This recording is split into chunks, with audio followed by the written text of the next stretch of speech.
This is Life Admin Life Hacks, a podcast that gives you techniques, tips, and tools to tackle your life admin more efficiently, to save your time, your money, and improve your household harmony. I'm Dinah Roberts, an operations manager who loves a tidy house, but I still find it hard to chuck items which might be useful one day. I'm Mia Northrop, a researcher and writer who got up from watching each episode of The Gentle Art of Swedish Death Cleaning and was compelled to declutter something immediately. This episode will make you realise that your personality type and self-talk are more important than cute containers or Marie Kondo folding when it comes to organising and decluttering.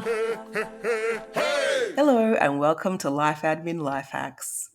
Before we get into it, we want to say thank you to our latest reviewers, especially G-Town Woman on Apple Podcasts, who said, "Language for my overwhelm. These two have so beautifully seen a structure to guide people through the ridiculousness of being a person in this modern world of decision-making. My life was changed when I got a password manager, and the most recent AI episode was gold. Book was fab, but have temporarily lent a struggling friend. Good for you. Must get it back. Congrats, you amazing women. Keep up the good work." Thank you so much for leaving your words of kindness. Thank you so much for lending our book to others and sharing the love. If you would leave a rating and review on Apple Podcasts or Spotify or wherever you're listening to this, we would love it. And whoever finds it because of your rating review will also love you. So thank you so much for taking the time. So in this episode, we talk about why we have different preferences on organisation and decluttering, some strategies to approach decluttering in your household when different members of your household have different styles, and some of our favourite resources to help you think about decluttering in a different way. And look, while we're talking about decluttering, it's worth thinking about digital decluttering. We have an instant life admin filing system. If you head to lifeadminlifehacks.com, you can download it. You can drag and drop it into your cloud storage system, customize it, and you can clean up your files very quickly. It's a little one of my favorite little products we put out there, Diane, because it brings people instant joy. Yeah, get them started in a really easy way. Exactly. It's been a while since we talked about decluttering. We had a burst of enthusiasm for Didn't it in we? 2018. Can you believe it was that long ago? Yep. That was season 1, and 9 seasons later, we're finally circling back.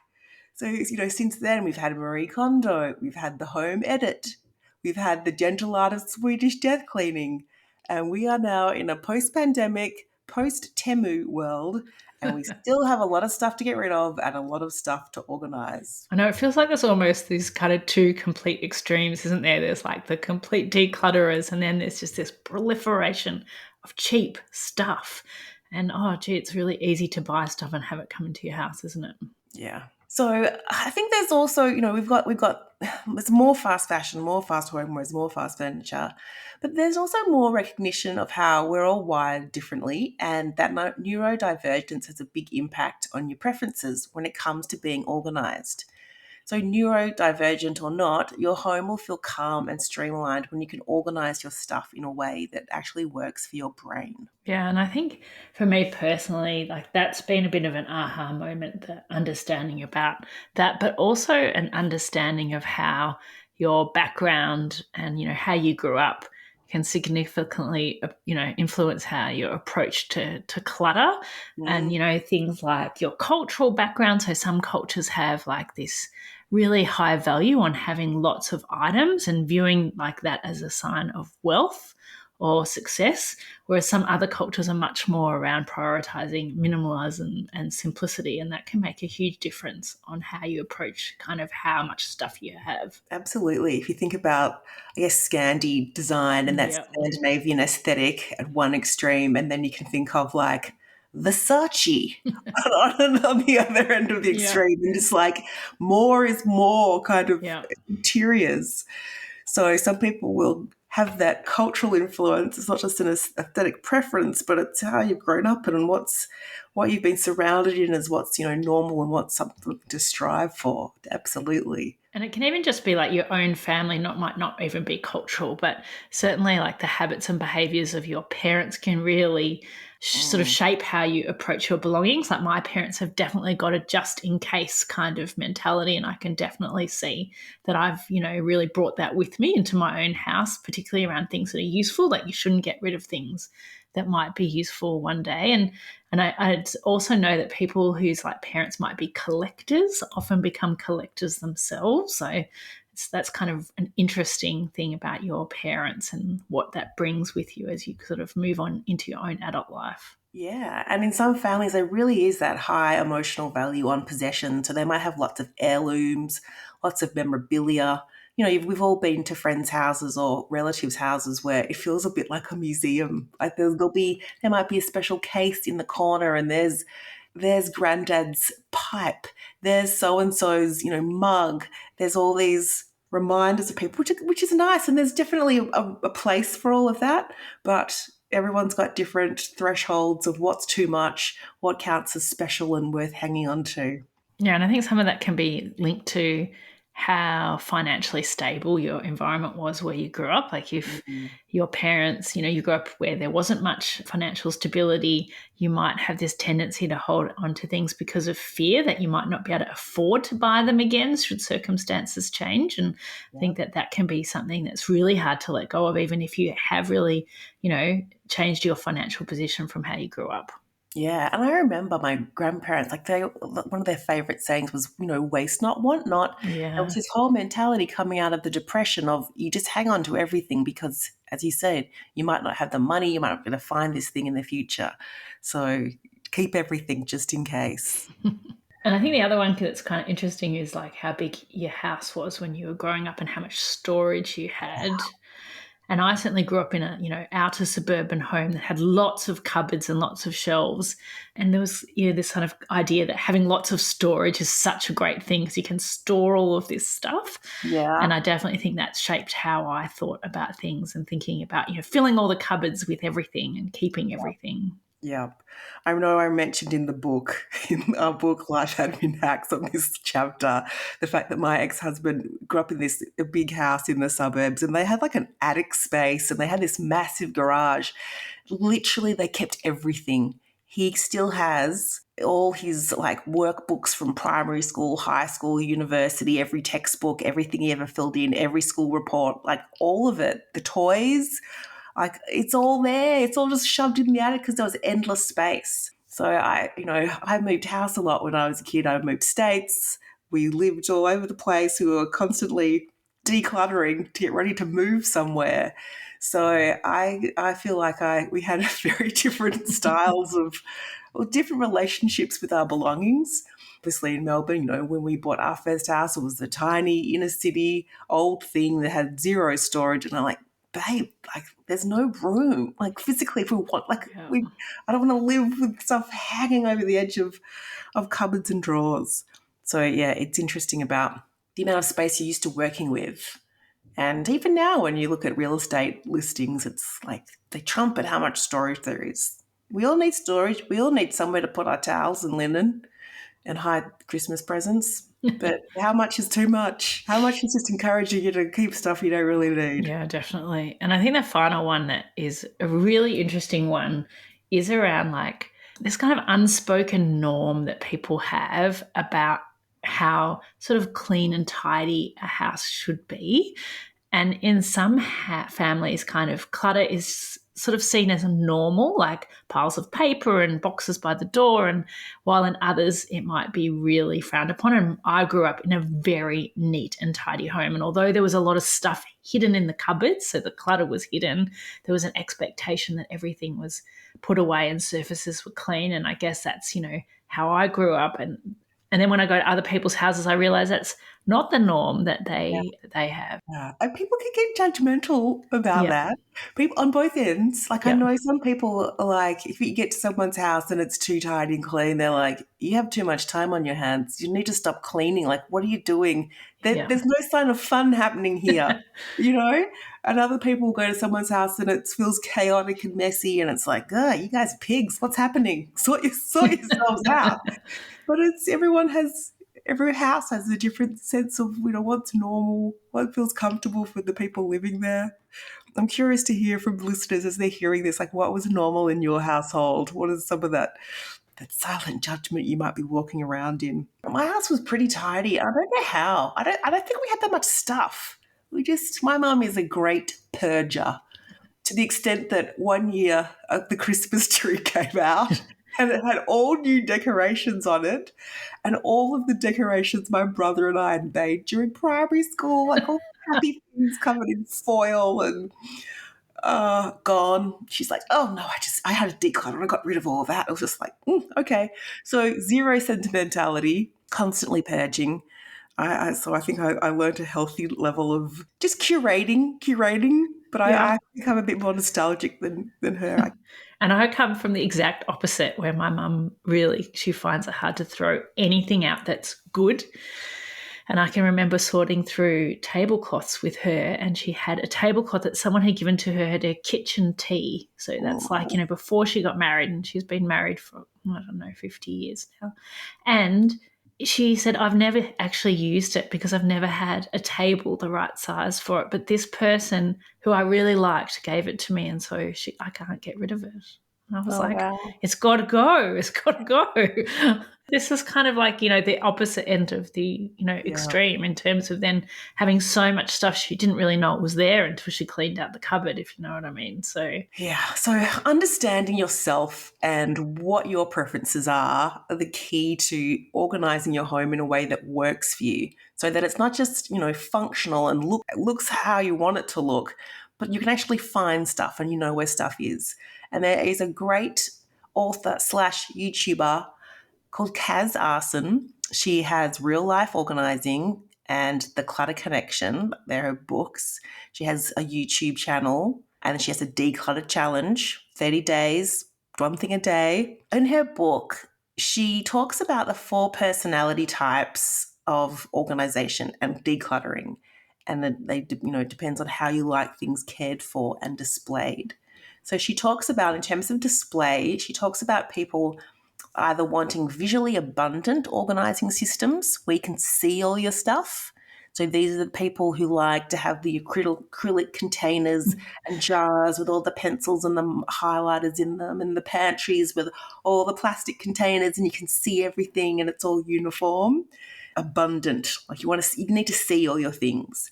And then there's people who like visually simple systems. It's out of sight, it's minimalist, you just want clear surfaces and spaces. You just shove everything away. Which one are you when it comes to the display? So I used to really think I was the visually abundant, and I guess I spent quite a lot of energy on trying to do certain things in my house. But I guess as I've got older, I've realized that actually I want visually simple, and I'm getting more to the kind of like I only want one of things so that I don't have to organize them at all, if that makes sense. I don't know about you. I am on the visual simple side of things. I sometimes worry that people come to my house and it looks like a display home because there's just no stuff around. I don't want to see it. I just put it away. And the other spectrum that she talks about is how you like things categorized. So you are either like a micro organizing person. We have detailed, subdivided categories, and it's all about being accurate. So on your computer, you might have lots of folders with subfolders. You might have in your cupboard, you might have, all your things are hung and all the pants are hung together, and then they're in color order, and then all the jackets all together and they're in color order. That's like micro organizing. Or you might be a macro organizer where you like broader, simpler categories with ease of use being the goal. So in that respect, it's like jumpers go on that. If we looked in my wardrobe, it's like, well, there's the jumper pile that's just piled in a shelf, but there's no system going on. And in my email inbox, I have like maybe 2 or 3 subfolders that I'll chuck things in for projects or if I'm going on a holiday, but I'm not micromanaging, making lots of folders and labels for things. So I'm very much a macro organizer. I want to say, Dinah, you're a bit micro. I've seen your email inbox system. Where are you on that? No, so I feel like that's kind of the journey I've been on. Do you know what I mean? That I used to be this perfectionist and want everything kind of micro. And that as I've sort of learned more about organization and, through this Mm. whole podcast, that I think I have, I'm moving much more towards simplicity and simple systems that are easier Okay. to maintain rather than the complicated systems Yeah. I perhaps had in my younger years. Well, I think this is, again, it's kind of like, you'll read a book or you'll see something on Instagram and you think, oh, this is the way it must be done. Yeah. But Kaz has her 4 categories. So depending on whether you're visually abundant or visually simple, or a micro organizer or a macro organizer, you will be a butterfly, a ladybug, a cricket, or a bee. The clutter bugs. I love what she did there. I love that she got that metaphor and run with it. So I'm a ladybug. What are you? I'm a cricket. What does that mean? It means I like all of my everyday items out of sight, but I can be a bit of a perfectionist and I can get a bit too detail focused. So I guess I feel like I'm a reforming cricket. Does that make sense? Yeah. Okay. So I'm a ladybug. So I like visual and organizational simplicity. So yeah, I don't need to see my stuff. I just like out of order in a calm. If it's a bit of chaos in the shelf or in a drawer, that's fine. Because I remember where all my stuff is, and that's one of the things she talks about in her book is about how people's brains are wired. If you're someone who can't remember where things are, then you need that visually abundant system so you can actually just see it and go, oh, that's where, if you have all your jams and condiments displayed, you can see where the peanut butter is. I know roughly where the peanut butter is stashed in the back of the pantry. She has a quiz, so jump online. You can head to her website or go to Real Life Organizing or look her up on YouTube. Just search Clutterbug. And she has a quiz. And one of the things she asks you to is think about the spaces in your home that do stay tidy and easy for you to use.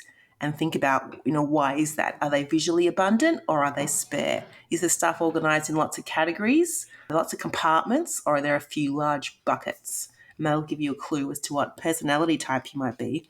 But I would suggest you go and do the quiz. Who doesn't love a little personality quiz on the internet? You love a personality quiz, So Rose. accurate. Yeah. And I guess the challenge is for people who live with others that not everyone organises in the same way. So a system that works for one person might not work for somebody else. And I actually got my kids to do this quiz because it's, they're easy questions. My daughter apparently is the same as me. I was very skeptical about that, but apparently she is. And my son, I can't remember what he was, but he liked things. He was more a visually abundant person. He wanted to see stuff. It made me think about how we set up their bookshelves and their wardrobes so that it works for them. And I know that for him, if his cupboards at the moment, everything is hidden in a drawer. He never remembers where anything is, and so he never puts anything back. Yeah. I think if he had like shelving and hanging stuff in his wardrobe, he would know where the shirts are or where whatever is, so he could put things back, which would be really helpful. So yeah, if your kids are old enough, get them to do it. If you live with a spouse, a partner, get them to do it, and then you can all tune into what does tidy and organized feel like for them, and how can you set things up. And I think it's a really good way to kind of start this conversation because Yeah. I had a bit of a look for statistics about this before this episode. And I saw this study from Relationships Australia, which says about a quarter of all households have big conflict around clutter, and that it's a significant source of stress. So that's 1 in 4 relationships is a significant source of stress. I shouldn't be surprised that it's hit the Relationships Australia and it's such a thing. Yeah, doing a quiz like this is a really good way of starting this kind of open conversation about each other's values and expectations about possessions and clutter, and understanding where your partner's coming from can really help kind of that beginning of a process of trying to find like common ground and set like some minimum standards that you're both going to agree to for your household. Yeah. This reminds me of the stuff we've done around money personalities, and when you realize people think differently, everyone's wired differently for whatever reason. It's totally legit. There's not like one way that is the way. So I love that idea of families and couples doing this so they can understand where their partner's coming from. Good point, Dinah. And I think one of the things to think about too, like when it comes to if you do have kind of different styles, and I definitely have a different style to my husband when it comes to clutter, is to think about some things like maybe agreeing some common zones where you collaboratively agree on some sort of compromise about what's the minimum level of clutter and organisation. So things like maybe in your kitchen and your bathroom and your living room, but then maybe decide on some other personal zones where each partner can just do what they want and however they want to keep it. So in our house, the garage, and my husband has his own study. I kind of have just given up. He can do as he will. Whereas in other areas like the kitchen and the living room, we've kind of agreed on what needs to go away and what's okay to be out and how we're going to like keep it organized to make it Yeah. clear. That makes sense. Just having some common goals of like, all right, this area needs to be, especially with those frequently used areas, those work areas of the house where there just needs to be something that needs to happen in a systematic way so you can get a meal on the table or you can put laundry away without losing your mind. And having those like decide, yeah, what are those personal zones? And you do you, and these are the common zones, and we need to collaborate on the way forward. And I think in those common zones, you kind of need to get to a compromise if you're quite different in your styles around levels of organization. And, and I guess maybe that's a little bit why I've kind of loosened up on some of my kind of preferences over time, because I've realized that that doesn't work in my household because not everyone has that same style. And so when I sort of make it simpler and, have bigger buckets and I'm less stringent, it's more likely to actually be complied with or I guess followed by everyone in the house, which just reduces the amount of stress and arguments about where things Yeah, go and putting things away. that sounds healthy, Diane. So, the things that we need to declutter often, they're often clothes that you're either grown out of or that's so out of style or you just hate. There's stuff around, the towels, the linen. What's your rules? Do you have rules or systems for how do you keep on top of stuff? So I guess there's a couple of things there. So my husband's actually a huge one for the one in, one out rule. And he certainly has, he has the tiniest wardrobe because he's definitely like, I need 5 t-shirts, 2, and when he goes to the store and buys 3 new items, he will literally come home and take 3 items out of his wardrobe and be ready to donate them or to, recycle them. So I think thinking about, I'm probably not as strict as that about the one in, one out rule, but it's definitely kind of, it's rubbed off for me, I guess, in terms of particularly things around we just went out and bought a new set of towels for our bathroom. And so therefore we donated 1 set to the RSPCA because he's like, well, we don't need more than 2 sets of towels. And there's no point buying another set unless we're going to get rid of 1 set. So I think that's it's a good rule if you can establish it. What about you? Do you have any of those kind of rules? Yeah, things like that, like tea towels and towels, those kinds of things, definitely one in, one out. It's like if the trigger has gone that you need a new set because the old one is shabby or whatever, it's like let go of the old one. Maybe keep 1 towel for that time that something spills in the fridge and you've got to mop crap up. But yes, recycle the others. Give them to your local vet or wherever that they can use those things. For clothes, for me, it's very much a seasonal thing. So I'll do like a end of summer sweep of the wardrobe and think of all the things grab all the things I didn't wear. But I'll put them in the bag. And then when I bring them out the next summer, I'm like, some of them are like, oh, what was I thinking? So that's sort of a trigger for me to get rid of things. There'll be things I don't like anymore or that are not flattering anymore or I don't fit anymore or whatever. I'm most over it. They go off to the up shop or recycling depending on their condition.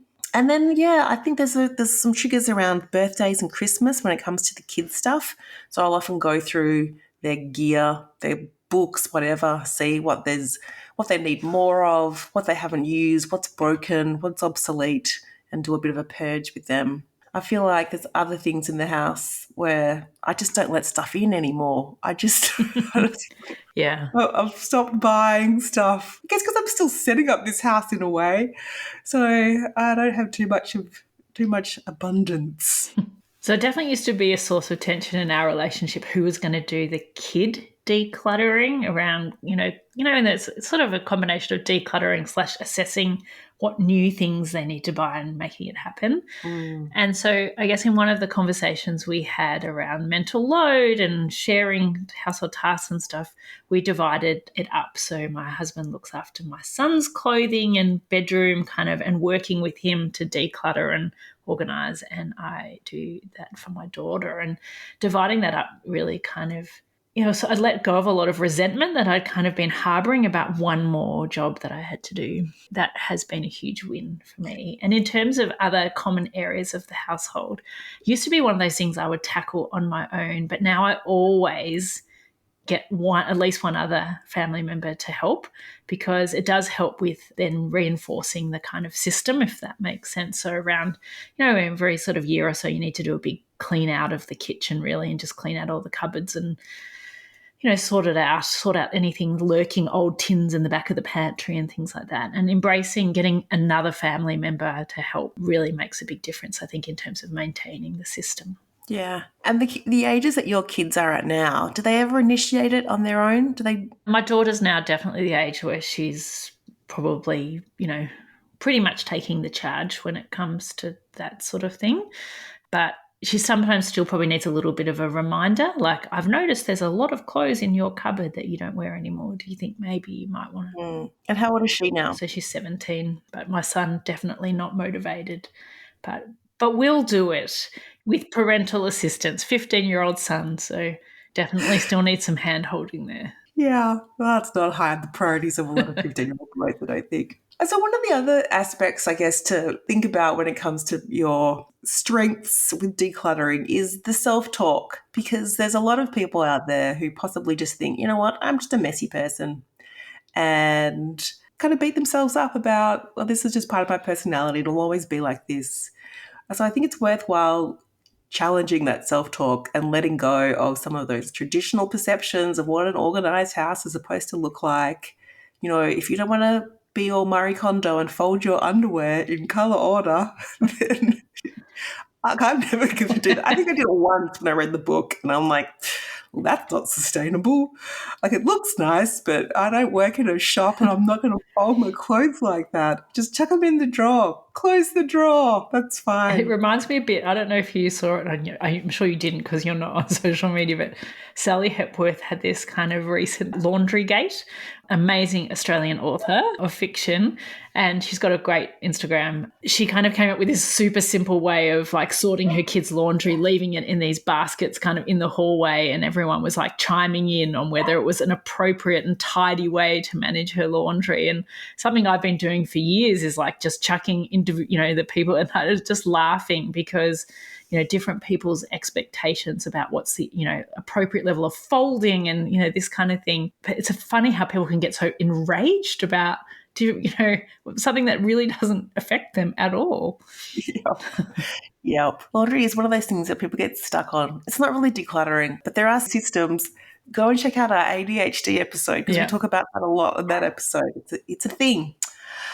Yeah. All right. Well, some members in the Art of Adulting membership program are oohing and ahhing over a filing system that used, I guess we're talking about filing documents on your computers, on your cloud storage. And it was a system that used numbers and categories, kind of like the Dewey Decimal System. For people who were born in the 1970s, you'll remember what the Dewey Decimal System was. And my brain wanted to melt just looking at it, but they were like super into it. So this is one of those know yourself, accept what you find situation, accept, work to your strengths. If you're a micro organizer and that's how you work, embrace it. If you're a macro, visually abundant person, embrace it. I think the key there is you do you, but have a system. Have a system of getting the stuff moving through your house. Yeah, I think it's really important to know what suits you and your family, what's going to make you feel calm and in control, and kind of accept and embrace that rather than worrying about what anybody else's house looks like and what works for them. Yeah, and make sure you celebrate your wins. Like, when you have progress, just stop and just give yourself a little pat on the back. Celebrate, because what gets rewarded gets repeated. It's my favorite new saying. So that momentum is going to build that positive reinforcement, and you'll keep going. And if you're like me, you just watch more episodes of Swedish death cleaning, and after every episode, I felt like sorting something out. It was great. Oh, well, it's been great to revisit one of our favourite topics about organising and decluttering. We hope that this episode, hacks, will make your life a little bit easier. So our top hacks are to understand your personality type when it comes to organising. So do a survey like the one on the Clutterbug website.